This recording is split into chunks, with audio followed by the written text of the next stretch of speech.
nosotros, depende de cada uno de nosotros si le abrimos la puerta a la amargura para que venga y nos contamine y nos arranque, ¿verdad?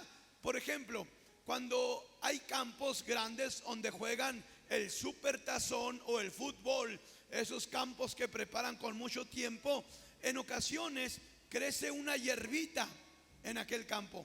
Crece una hierbita. Claro que esa hierbita no tiene que estar ahí, porque tiene que estar puro pasto, bien presentable, bien preparado, bien macizo, porque sobre eso, o sea, aparte de que va a ser una noticia mundial, porque marcan un cuadro alrededor de la hierbita, dependiendo el tamaño de la hierba, marcan un cuadro y luego cortan todo el cuadro y lo sacan todo el cuadro junto con la hierbita, y luego vienen y plantan otro cuadro que ellos están seguros que no está contaminado. ¿Por qué?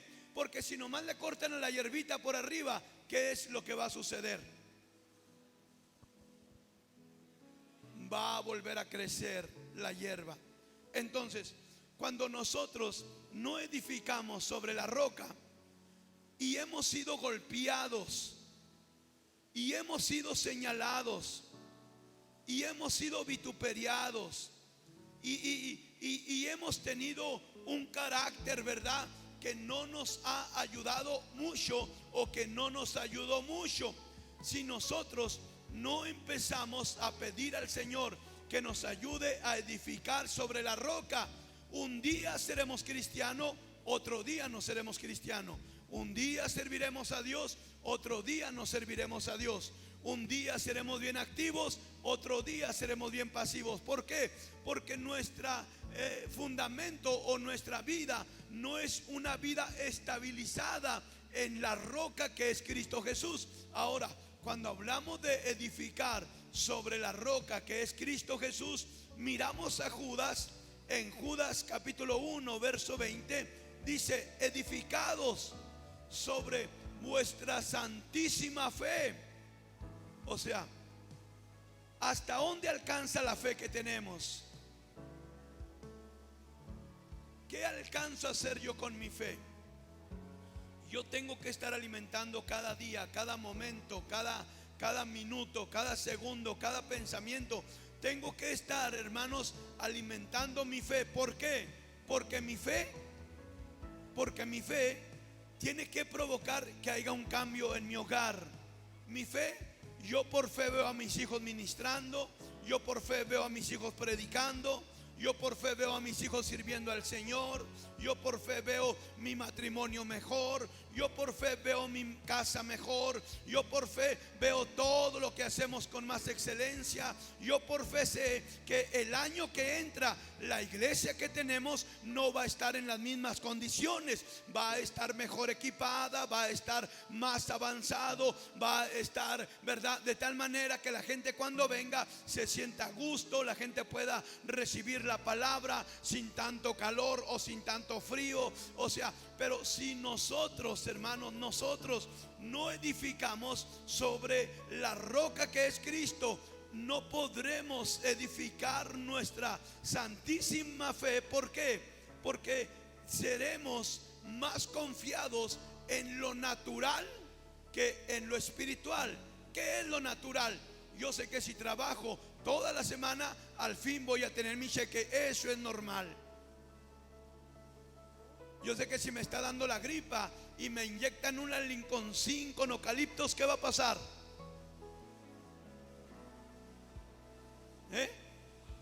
Se va a cortar. Eso es lo normal, es lo natural, ¿sí o no? Pero sabemos que tenemos, hermano, cada uno de nosotros un fundamento que es Cristo Jesús. Entonces, como hijo de Dios o como discípulo de Jesús, tenemos responsabilidades personales cada uno de nosotros, como por ejemplo, ¿cuál? La responsabilidad de cómo edificarnos a nosotros mismos. ¿Cómo nos edificamos a nosotros mismos? Nos edificamos a través de la lectura de la palabra. Nos edificamos no contaminándonos con el lenguaje, ¿verdad?, del mundo o de los impíos. cómo, hermano, nos edificamos a nosotros mismos. Nos edificamos orando. ¿Cómo nos edificamos nosotros mismos? Nos edificamos acudiendo a congregarnos, hermano. ¿Por qué? Porque es algo que se ha prácticamente establecido. Es un diseño que el Señor preparó para que nosotros pudiéramos venir a descansar en la presencia del Señor, pudiéramos venir a alabar al Señor, a adorar al Señor, pero también a convivir como familia. No sé si a usted le da gusto verme, pero a mí me da gusto cada domingo que le veo, porque sé que venció tantos problemas y tantas tentaciones que están allá afuera. Algunos a lo mejor, ¿verdad? En ocasiones vienen, híjole, venían con un ánimo, así como con ganas de nunca llegar, pero al final llegaron y ya están aquí. Y digo, gracias, Señor, porque mi hermano o mi hermana logró vencer, Señor, esa barrera, esa oposición, esa indiferencia, aquello que no le dejaba llegar, aquella falta de ánimo, aquella falta de ganas, pero al final le concediste llegar hasta este lugar. Gracias por los ángeles que mandaste que le guardaran por el camino por donde venía. Porque como pastor o como oveja, cuando tenemos una relación con el Señor nos muestra el vacío o lo carente de Jesús que hay en las vidas. Entonces nosotros mismos tenemos la responsabilidad de edificarnos cada uno de nosotros. Vamos a mirar un ejemplo de nuestro hermano Pedro, cuando Pedro tuvo un encuentro personal con la roca. Cuando Pedro tuvo un encuentro personal con Cristo, hermano, él tuvo un encuentro con Jesús cara a cara. Pero mire, había algo en la vida de Pedro. Pedro, cuando conoció a Jesús, Pedro tuvo un encuentro personal con Jesús. Y Pedro se dio cuenta de tres cosas. Una, que Jesús no era una religión. ¿Cuántos saben que Jesús no es una religión? Ahora, cuando nosotros sabemos que Cristo o Jesús no es una religión, es porque nosotros sabemos que tenemos que tener una relación con el Señor para poder escuchar al Señor y para que el Señor nos pueda escuchar. Tenemos que tener una relación con el Señor para nosotros poder descansar en Él. Tenemos que tener una relación con el Señor para poder interceder por alguien. Tenemos que tener una relación con el Señor para que el Señor, a través de su Espíritu Santo, nos guíe a traer el mensaje de la palabra que puede hacer sabio al sencillo. Entonces, cuando Pedro tuvo un encuentro personal con Jesús, un encuentro cara a cara con el Señor, que es lo que todo aquel que viene a Cristo debemos de tener. Cuando él tuvo este encuentro con Jesús, este encuentro personal cara a cara, se dio cuenta que Jesús no era una religión. ¿Quiénes eran una religión? Los sumos sacerdotes tenían ritos y actuaban como conforme a las normas de la religión que ellos tenían.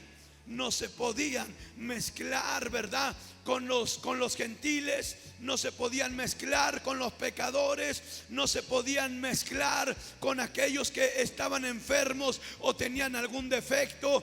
Cuando los hombres salían, aquellos hombres, hermano, al regresar tenían que hacer un ritual de lavarse las manos 7 veces para quitar de su vida aparentemente toda contaminación. Pero cuando Pedro tuvo un encuentro con Jesús cara a cara, Pedro se dio cuenta por revelación del Espíritu Santo y de la palabra que salió de los labios de Jesús, que lo que contamina al hombre no es lo que el hombre come, sino lo que sale de la boca del hombre es lo que contamina.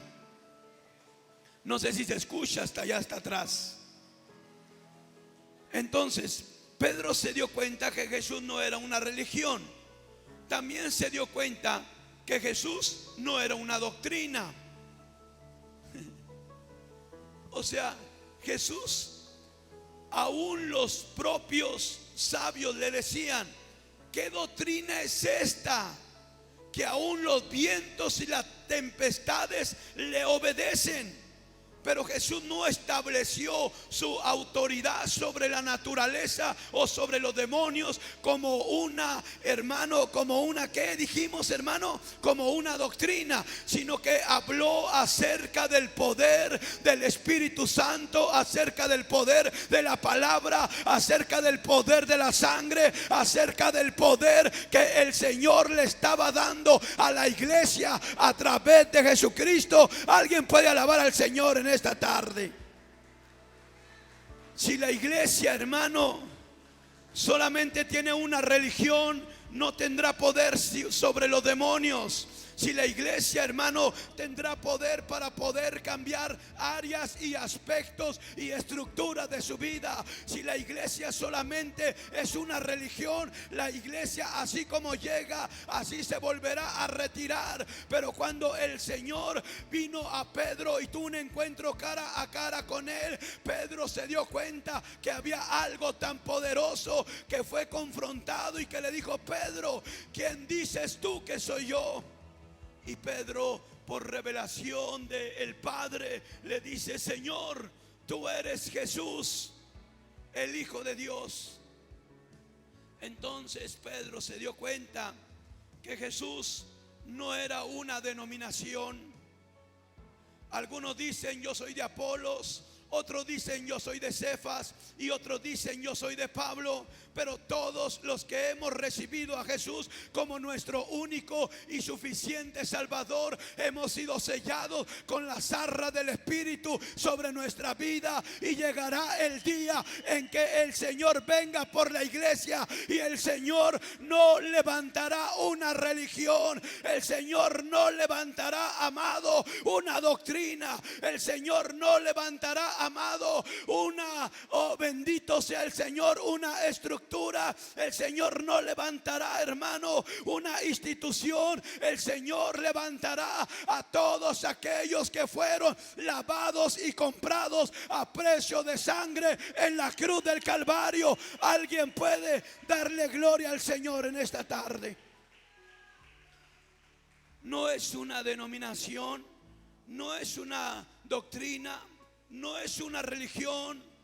¿Cuánta gente ha intentado cambiar con una religión y siguen siendo las mismas personas? ¿Cuántas gentes han tratado de cambiar de vida? Ahora me meto aquí y ahora me meto allá, o ahora voy para acá o ahora voy para allá. Pero al final del día siguen siendo el mismo tipo de personas. Pero cuando ellos tienen un encuentro personal, entonces se da cuenta que aquello que había adentro de su vida, adentro de su alma, adentro de su corazón, es cambiado y transformado por el poder y el amor de Jesucristo de Nazaret. Alguien puede darle un fuerte aplauso al Señor.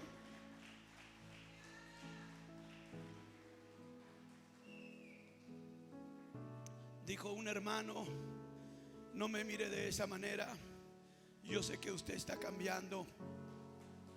Quizás sea de colonia o de casa, pero usted está cambiando. Solo que necesita cambiar de vida, no solamente de casa o de colonia. Entonces, cuando Pedro tiene un encuentro cara a cara con el Señor y se da cuenta que aunque había muchos religiosos antes de Jesús, Pedro seguía siendo el mismo. Aunque él se daba cuenta que había diferentes denominaciones, como cuáles, pastor, había en aquel tiempo. Estaban los celotes,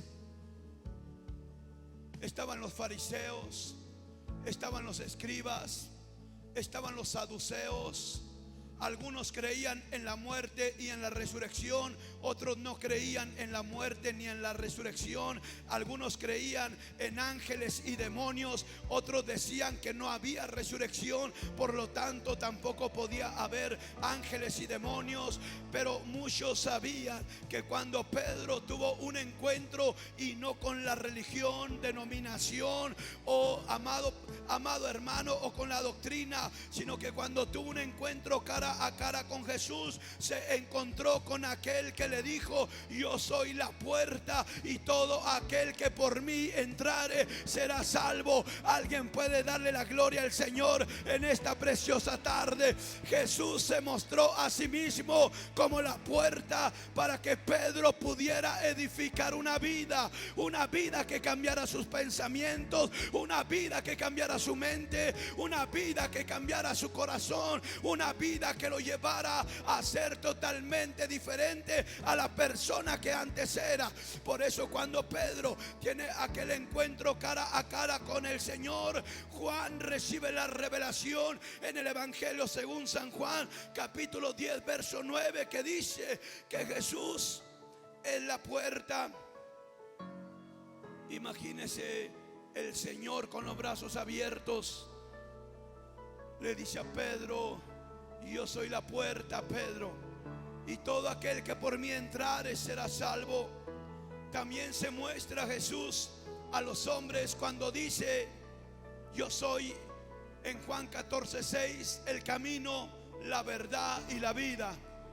Es necesario que la iglesia empiece a fundamentar sobre la roca que es Cristo, porque si la iglesia no se fundamenta sobre la roca que es Cristo, y la iglesia siempre se muestra frágil ante los impíos, si la iglesia siempre se muestra débil ante un mundo, si la iglesia se muestra débil ante una sociedad, entonces la iglesia cae en descrédito y la gente pensará que la iglesia solamente es una religión más. Pero Jesús no es una religión. Jesús ha venido a rescatar y a salvar lo que se había perdido. Bendito sea el Señor. Hay gente que tiene una religión, pero siguen siendo los mismos impíos. Hay gente que tiene una religión, pero siguen siendo las mismas personas.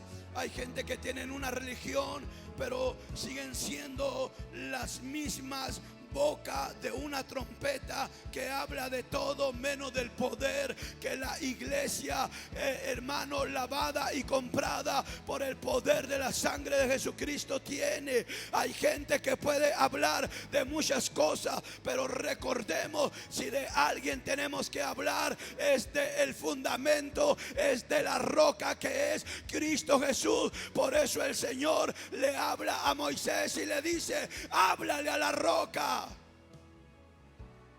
Y nosotros tenemos que hablar con la roca y a la gente hablarle también de ella.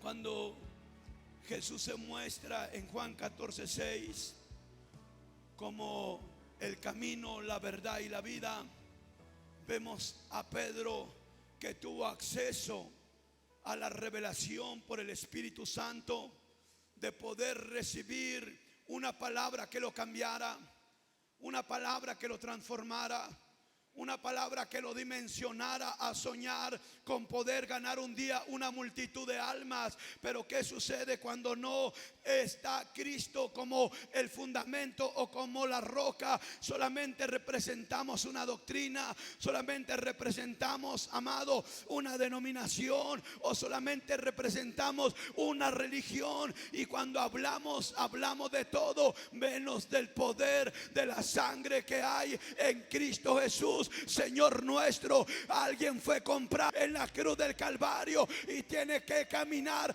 bajo el poder que fue derramado a través de la sangre, para que la iglesia pudiera llegar a donde la religión no puede llegar.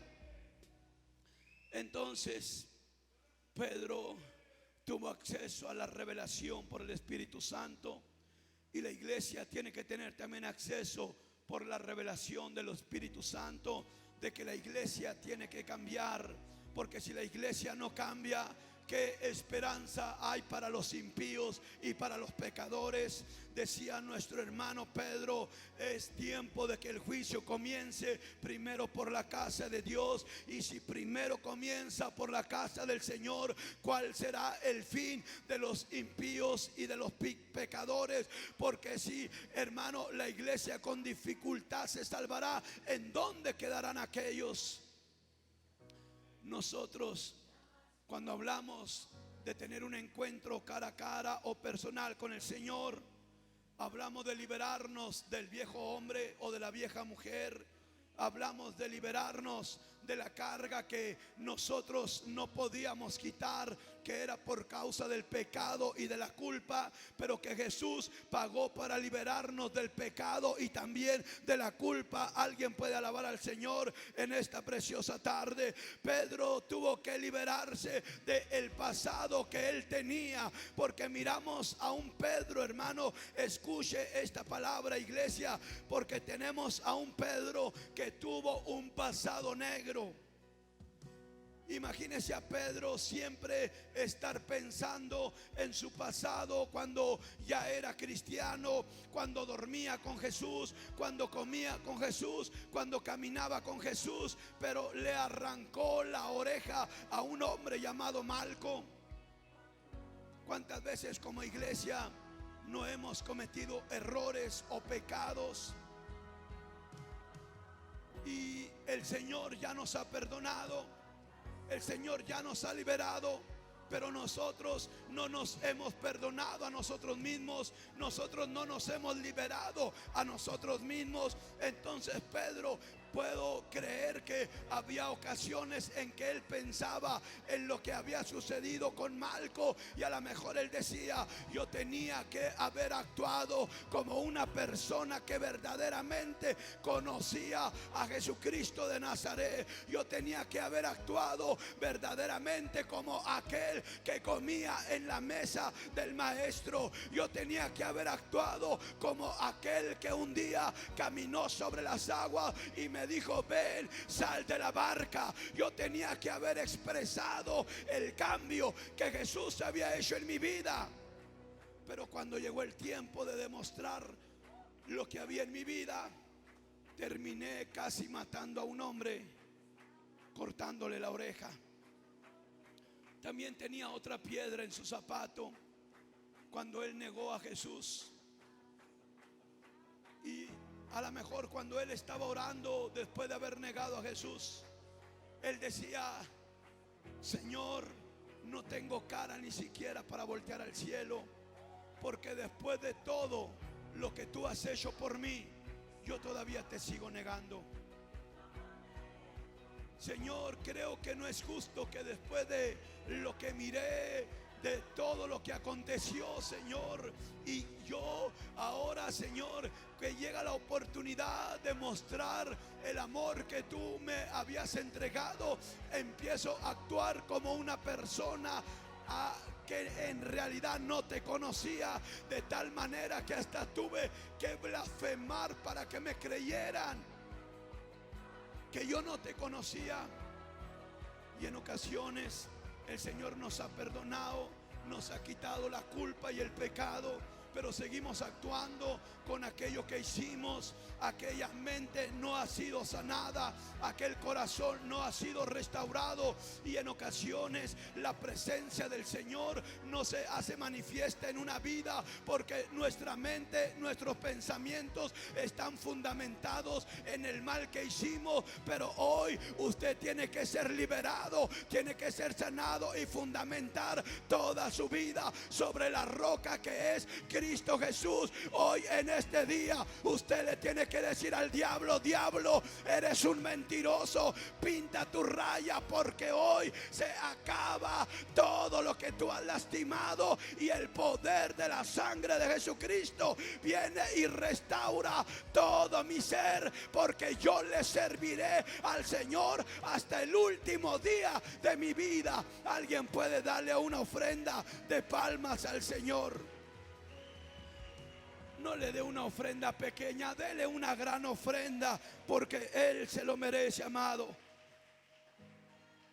Pedro necesitaba liberarse del pasado. Habemos muchos en la iglesia que no nos hemos liberado del pasado, y el pasado todavía sigue lastimando, el pasado todavía sigue doliendo, el pasado todavía viene y nos humilla o nos atormenta. Pero cuando tenemos nosotros un presente y un fundamento, cuando tenemos nuestra vida, nuestra mente, nuestro corazón, nuestras emociones, nuestros sentimientos en la roca que es Cristo Jesús, es porque nosotros le hemos dicho: Señor, toma autoridad completa sobre mi vida. Mire, muchos hoy fueron a la iglesia y a donde ellos fueron le dieron caldo de pollo, pero sin pollo. Y van a salir siendo las mismas personas, con los mismos pensamientos, con las mismas actitudes, con las mismas estructuras, con la misma religión, con la misma doctrina, con todo lo mismo. Pero hoy, en este día, nosotros tenemos que salir como una iglesia que representa a un Cristo que ha muerto, pero que también venció la muerte y que ha resucitado, y que se apodera de las armas espirituales para poder vencer toda artimaña del enemigo. Bendito sea el Señor. Ese es el punto de la palabra. Es único. Cuando Jesús dijo: yo soy el camino, la verdad y la vida, dijo: yo soy el único camino al cielo. Yo soy el único camino al cielo. O sea, no debemos de fundamentar nuestra vida en algo que no sea Jesús. No debemos de creer que nuestra salvación puede ser un gran patrón, un gran Señor o un buen amigo. Nuestra salvación es Cristo Jesús, porque de Él viene toda esperanza de los que estamos en la tierra. De Él viene toda dádiva y todo don perfecto de el Padre de las luces y de el Príncipe de los pastores. Entonces, Pedro, amado, supo que Jesús era el único camino al cielo. Por eso es que el Espíritu Santo le dio acceso directo para que pudiera entender esta palabra. Nosotros como iglesia tenemos que entender esta palabra. Hoy no se trata de echarle la culpa a uno o echarle la culpa al otro. Hoy no se trata de echarle la culpa al hijo o echarle la culpa al padre. Hoy nosotros tenemos que reconocer que sin Jesús no hay nada. Y un mensaje sin Jesús no es un mensaje. Mateo capítulo 16, verso 17, vemos cómo Pedro tuvo la oportunidad con el Señor, cómo Pedro tuvo la oportunidad de recibir la palabra que lo confronta y que le pregunta, y que él puede sacar del buen tesoro de su corazón una respuesta real, una respuesta genuina, una respuesta no solamente que le diera por su lado al Señor, sino que le da una respuesta como quien abre un cofre y empieza a mostrar sus tesoros, como quien abre un buen perfume y empieza aquel olor a invadir el lugar y a dar buen aroma. O sea, Pedro contesta a Jesús de esta manera en el capítulo 16, verso 17. Entonces le respondió Jesús: bienaventurado eres, Simón, hijo de Jonás, porque no te lo reveló carne ni sangre, sino mi Padre que está en los cielos. Porque le había dicho Pedro, le había respondido diciendo: tú eres el Cristo, el Hijo del Dios viviente. Nosotros tenemos que mostrar quién es Jesús en nuestra vida. Si Jesús es solamente una religión, condenaremos a todo mundo. Si Jesús solamente es una doctrina, estaremos llenos de información, pero el Espíritu Santo estará apartado de nosotros. Si tenemos solamente también una denominación, le daremos la gloria a una denominación y no le daremos la gloria a nuestro Señor y Salvador Jesucristo de Nazaret. Pedro se tuvo que liberar del pasado porque no podía avanzar, estaba detenido, estaba estancado. ¿Usted cree que Pedro no lloró amargamente después de haber negado a Jesús? Cuando nosotros negamos a Jesús, debe de dolernos nuestro corazón. Debe de dolernos que estamos echando a perder una gran oportunidad. Cuando miramos que Pedro se tuvo que liberar del pasado porque él no podía avanzar. Quien no se libera del pasado seguirá como un carro en el zoquete de donde no puede salir. Una persona que está atascada en el pasado no podrá avanzar en su vida personal ni en su vida como una vida grupal o una vida social, porque Pedro se encontraba, hermano, sin poder caminar. No podía avanzar, no podía seguir hacia adelante. ¿Por qué? Porque estaba detenido, estaba atrapado. Entonces, ¿qué es? Pedro se arrepintió. El arrepentimiento trajo cambios en la vida de Pedro. Cuando alguien se arrepiente de la vida que ha llevado o de una falla que ha hecho al Señor, nosotros no somos el juez para condenar a esa persona. Dice que cuando uno de nuestros hermanos o nuestros hijos en la fe cae en desgracia o descrédito, que lo, hermano, restauremos con espíritu de mansedumbre. No vaya a ser que también nosotros un día seamos tentados y no haya quien nos restaure. Por eso es que nosotros tenemos el mensaje de esperanza. Por eso es que nosotros tenemos el mensaje que puede transformar. Por eso es que la iglesia tiene el mensaje, amado, no de una credencial para caer en pecado, pero sí, hermano, con un acceso para apoderarse del poder de la sangre de Cristo, y que el Señor venga a restaurar todo lo que el enemigo ha lastimado, ha dañado y ha desbaratado. Entonces Pedro, cuando él se arrepintió de haber negado a Jesús, cuando él se arrepintió de haber lastimado a Malco, él se arrepiente, hermano, y después de que se arrepiente, cuando una persona está convictado de pecado o que sabe que ha fallado al Señor, que ha fallado a su matrimonio, que ha fallado a sus hijos, que ha fallado a su hogar, esta persona trata de apartarse del mundo, del pecado y del diablo.